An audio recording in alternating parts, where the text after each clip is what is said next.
কালকে ঘুরে আসার পরে এমন টায়ার্ড, ঘুমাতে ঘুমাতে আমি বলেছিলাম না কটা বাজছে, বললাম 12টা 10-15, 12:30। সেই জায়গায় মোবাইলটা খুলে পরে দেখছি 1:15-20 হয়ে গেছে। তখন গিয়ে ঘুমাতে গেছি, মানে মোবাইলটা ঘাটতে ঘাটতেই ঘুম চোখে। আর উঠলাম তখন কটা হবে, ভাই 12টা হবে না, 12টা। যাই হোক 12টা। এই তার আগে ফোন এসেছিল অনেকগুলো, কোনো ফোনে আমি রিসিভ করতে পারিনি। পরে যখন একটা করে রিসিভ করছি তখন কথা হচ্ছে। যাই হোক আমার বন্ধুটা আসুক তাড়াতাড়ি, তাহলে একসঙ্গে সব বসে আড্ডা হবে।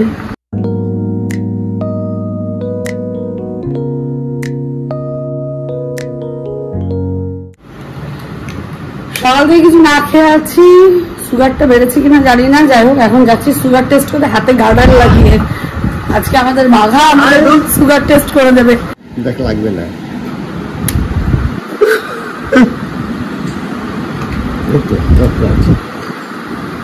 আমি কি না খেয়ে থাকি নাকি যে আমার রক্ত থাকবে না?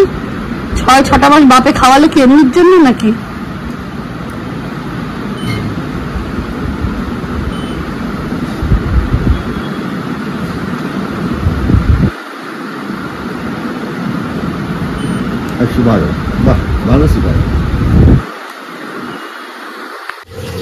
বন্ধু আমার চলে আসছে, ইচ্ছাপুর স্টেশন নেমে গেছে।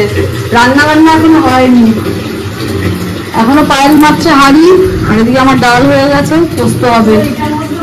কিন্তু হ্যাঁ ওটা কিন্তু রাখলাম, কিন্তু রান্না বান্না কমপ্লিট হয়ে যায় না, তাই চলি। হ্যাঁ বাবা, দেবী আসছেন, মাসিমা। কতদিন অপেক্ষার অবসান। আপনি কি এসছিস বলে আমার ভিডিও করার মুড নেই। এই যে সুন্দরী আর আমার বান্দরটা মিলে এখন ওখানে কি সব ফোনে খেলা করছে, লুডো খেলছে, লুডো। যাই হোক, আর মা ওখানে, মা এখন না আমি জানি মেকআপ নিতে থাকে আগে থেকে, আমি একদম সামনে যাবো। যাই হোক মা এখানে বসে আছে।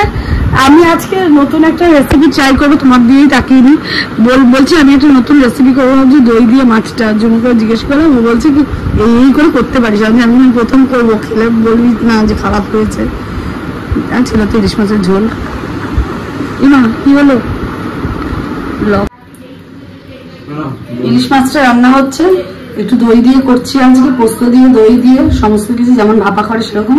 মাইক্রোওভেনে করলাম না, কড়াইতেই করছি, কারণ অনেকগুলো মাছ বলে, অনেকগুলো বলতে ওই আর কি মোটামুটি।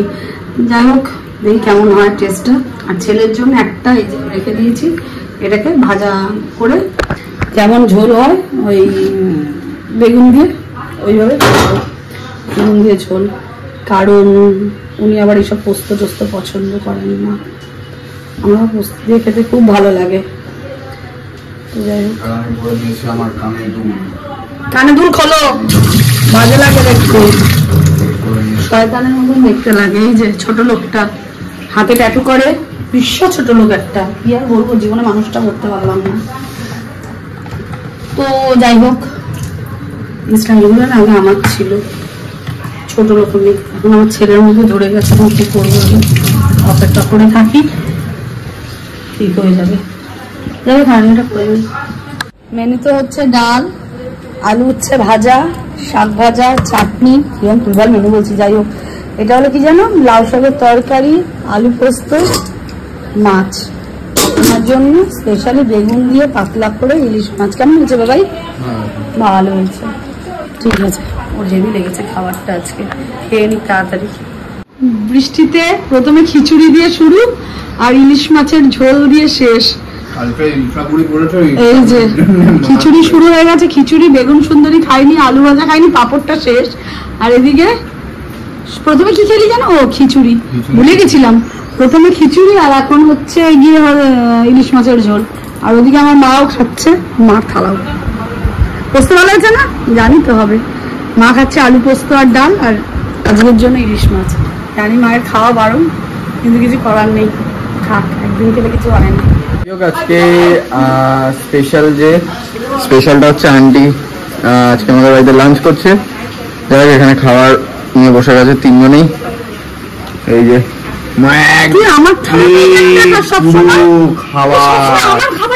খাবার কিন্তু নর্মাল আছে প্লেট, মায়ের একার হচ্ছে এরকম। দেখেও খেতে বসেছে, ওই জন্য আমার সব তো পেটে চলে গেছে।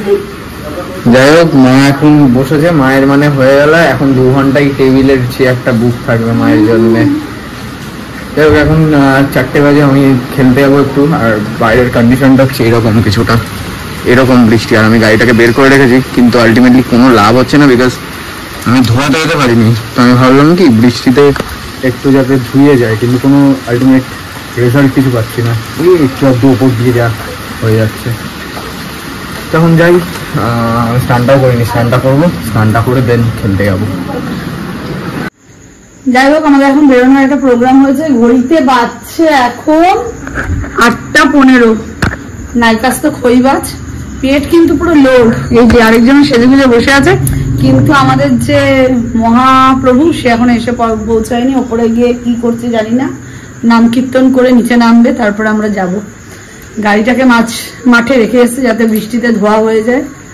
আর আজকে আমাদের বাড়িতে নাইট স্টে করবে। আজকে যা মজা হবে না, ফাটিয়ে। আরেকটা বান্ধবীকে আবার হোয়াটসঅ্যাপেই তো করছিলি না ভিডিও কলে কথা হবে সবাই মিলে, আর আমি ব্লগে ওগুলো ক্যাপচার করে নেবো। মজা হবে আজকে। চলো আগে এখন বেরোই, তারপরে আগে দেখো। তো আমরা এখন বেরিয়ে পড়েছি। বাড়িতে চা পাতা ছিল না, দুধ ছিল না, কিছু ছিল না। এখন যাচ্ছি চা খেতে হাই রোডে। বাবা এই কোমরে নাকি ব্যথা, কালকে ঘুরে এসে খুব বেশি টায়ার্ড হয়ে গেছি। আমি আর আমার বান্ধবী মিলে যাচ্ছি, আমার ছেলে তো আছেই সামনে। যাই একটু ঘুরে আসি, চা খেয়ে আসি, আর তরকা ফরকা আনার আছে, রুটি নিয়ে মার্কেটিং করে একবারে বাড়ি ঢুকবো। কারণ আজকে ও 2 বোতল কোল্ড ড্রিঙ্কস এনেছে, রাতের মধ্যে শেষ করতে হবে। আর পেট পুরো লোড, তাই বাইরে খাওয়ার মতন কোনো এক্সট্রা চান্স নেই। ফুচকা খেলে হতো, ফুচকা খাবো, ফুচকাও খাবো। এদিকে বলছে পেট লোড, মানুষের ফুচকা খাওয়া যায় না। যাই হোক, যাবো একটু ব্যারাকপুরের দিকে যাবো, তখন একটু ফুচকা টুচকা খাবো।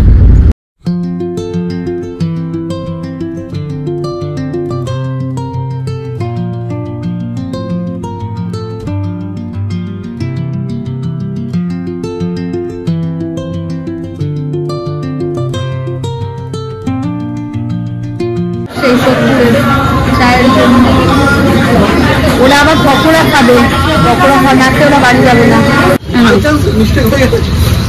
না, আজকে 500 টাকার নোট।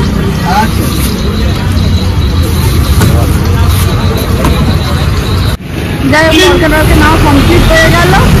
আর এখন যদি একটু ফুচকা খাওয়াই তাহলে ফুচকাটা খাবো, খেয়ে দেন বাড়ি। আবার বলছে ফেশিয়াল করে ও তারপরে আবার নাকি আসবে ইয়েতে কি বলে জুস খেতে। যাই হোক, দেখি কি হয়। এনে এটা তোর সামনে রাখ।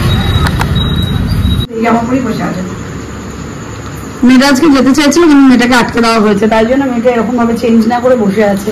যাই হোক, আমাদের এখন খাওয়ার সময় হয়ে গেছে। এখানে মা খাচ্ছে, ডাটার তরকারি খুব ভালো হয়েছে। বাবা এখানে সেও ডাটা, হ্যাঁ হবে, আর খাবে, হ্যাঁ দিচ্ছি।